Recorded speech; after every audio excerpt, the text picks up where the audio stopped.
Assalamualaikum warahmatullahi wabarakatuh. Saya Ventia Lutfina Diandari dengan NIM akhir 038 PSIKA 2022.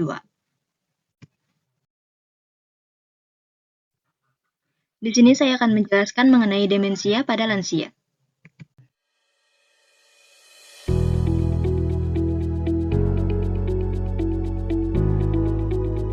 Yang pertama, kita harus mengetahui apa itu demensia. Jadi demensia ini bukan sekadar lupa biasa, tapi kumpulan beberapa gejala penurunan kemampuan otak yang terjadi secara perlahan. Kondisi ini bisa menyebabkan gangguan daya ingat,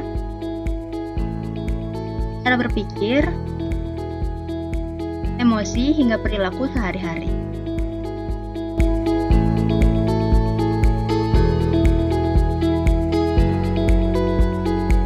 Yang pertama ada demensia jenis Alzheimer, di mana jenis Alzheimer ini paling sering terjadi, yang penderitanya ini mengalami sering lupa, bingung, sulit bicara, dan susah mengenali orang atau tempat. Nah, jenis demensia ini berkembang secara perlahan. Kemudian ada demensia vaskular yang terjadi karena aliran darah ke otak terganggu, misalnya setelah mengalami stroke pada penderita hipertensi.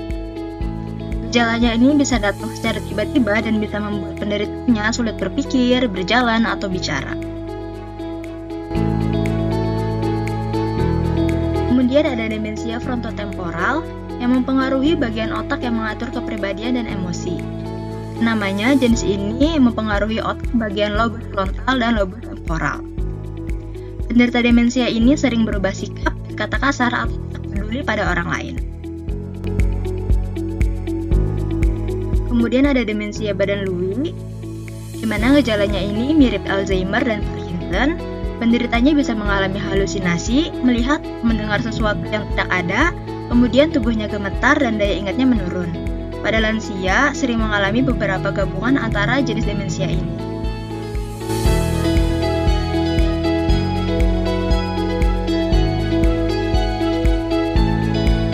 Selanjutnya adalah faktor risiko, di mana terdapat 8 faktor risiko yang bisa menyebabkan demensia.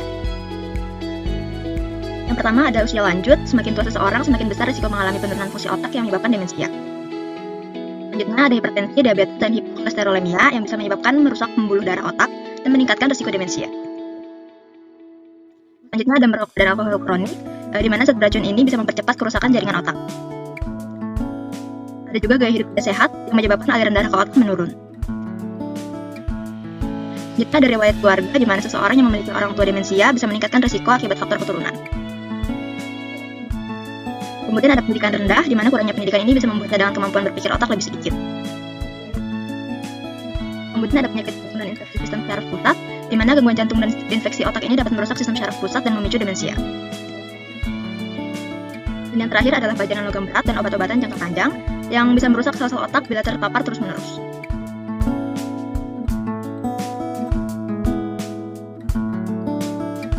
Kemudian ada pencegahan demensia yang bisa dilakukan melalui 4 promosi kesehatan. Promosi kesehatan yang pertama adalah promosi kesehatan fisik, yaitu melalui aktivitas kognitif seperti bermain puzzle. Kemudian aktivitas fisik minimal 150 menit per minggu. Kemudian menjaga berat badan dan pola makan seimbang. Selanjutnya dengan tidak merokok dan minum alkohol karena bisa mempercepat kerusakan otak. Dan hindari hipotikemia, hiperlipidemia, dan hipertensi. Serta mencegah cedera kepala, karena cedera kepala ini bisa meningkatkan risiko demensia hingga 4 kali lipat. Selanjutnya ada promosi kesehatan mental. Yang pertama dengan berpikir positif. Kemudian screening gejala gangguan suasana hati.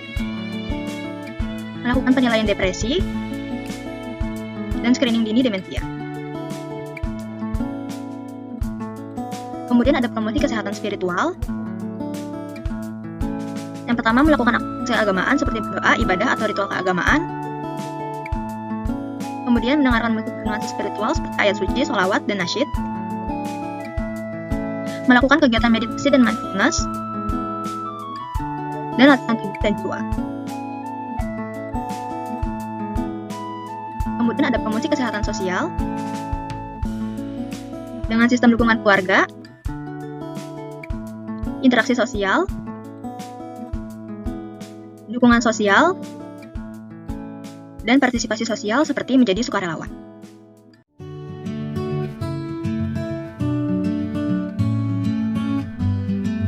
Bisa dilakukan pemeriksaan Mini Mental State Examination atau MMSE untuk menilai fungsi kognitif pasien demensia.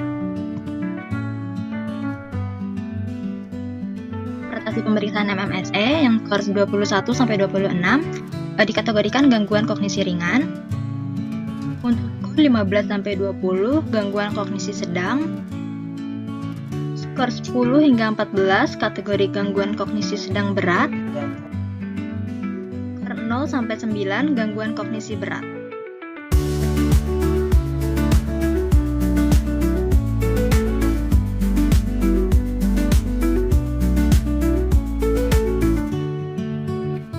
Ada tata laksana farmakologi terlebih dahulu. Yang pertama ada obat donepezil dengan dosis awal 50 mg per hari bila perlu, setelah 4 minggu sampai 6 minggu menjadi 10 mg per hari. Untuk efek sampingnya ada mual, muntah, diare, dan insomnia. Selanjutnya ada galantamin. Untuk dosis awalnya 8 mg per hari, setiap bulannya dosis dinaikkan 8 mg per hari hingga dosis maksimal 24 mg per hari. Efek sampingnya ada mual, muntah, diare, dan anoreksia. Selanjutnya ada rivastigmin. Untuk dosis awalnya itu 2 kali 1,5 mg per hari. Setiap bulan dinaikkan 2 kali 1,5 mg per hari hingga dosis maksimalnya 2 kali 6 mg per hari. Untuk efek sampingnya ada mual, muntah, pusing, diare, dan anoreksia. Yang terakhir ada memantin. Ini dosis awalnya 5 mg per hari. Setelah 1 minggu dosis dinaikkan menjadi 2 kali 5 mg per hari dan seterusnya hingga dosis maksimal 2 kali 10 mg per hari. Untuk efek sampingnya ada pusing, nyeri kepala, dan konstipasi.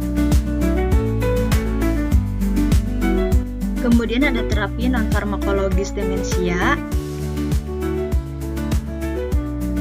Yang pertama ada mempertahankan fungsi dengan peningkatan kemandirian berupa strategi komunikasi, pelatihan keterampilan ADL, perencanaan kegiatan, teknologi berbantu seperti teleker atau adaptive age, olahraga, program rehabilitasi, dan intervensi kombinasi. Kemudian ada mempertahankan fungsi kognitif dengan stimulasi kognisi, pelatihan kognisi, dan rehabilitasi kognisi, terapi orientasi realitas, dan terapi reminiscence. Selanjutnya ada manajemen perubahan perilaku, agitasi, agresi, dan psikosis dengan pendekatan manajemen perilaku, terapi musik, aktivitas fisik atau program mobilisasi, terapi validasi, stimulasi multisensorik dan atau terapi Snoezelen, terapi pijat dan sentuhan, aromaterapi, dan terapi cahaya.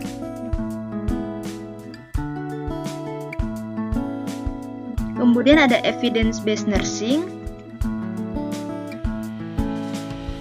Untuk populasinya adalah lansia dengan diagnosis demensia ringan hingga sedang yang tinggal di Geriatric Health Service Facility yang disebut ROKEN di Jepang. Intervensinya berupa intervensi kelompok selama 8 minggu yang menggabungkan aktivitas fisik ringan berupa senam duduk, latihan kekuatan tubuh ringan, dan stimulasi kognitif berupa terapi reminiscence, orientasi realitas, aktivitas verbal, dan ekspresif. Untuk perbandingannya, ada kelompok pembanding atau kelompok kontrol hanya menerima perawatan rutin berupa bantuan aktivitas harian dan rehabilitasi individual tanpa tambahan aktivitas kelompok atau stimulasi kognitif.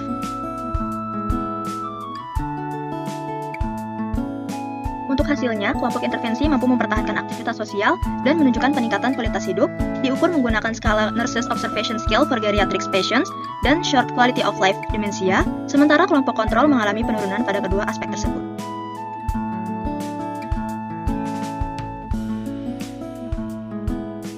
Untuk waktunya, aktivitas intervensi ini berbasis kelompok dilakukan selama 45 menit per sesi 2 kali seminggu selama 8 minggu.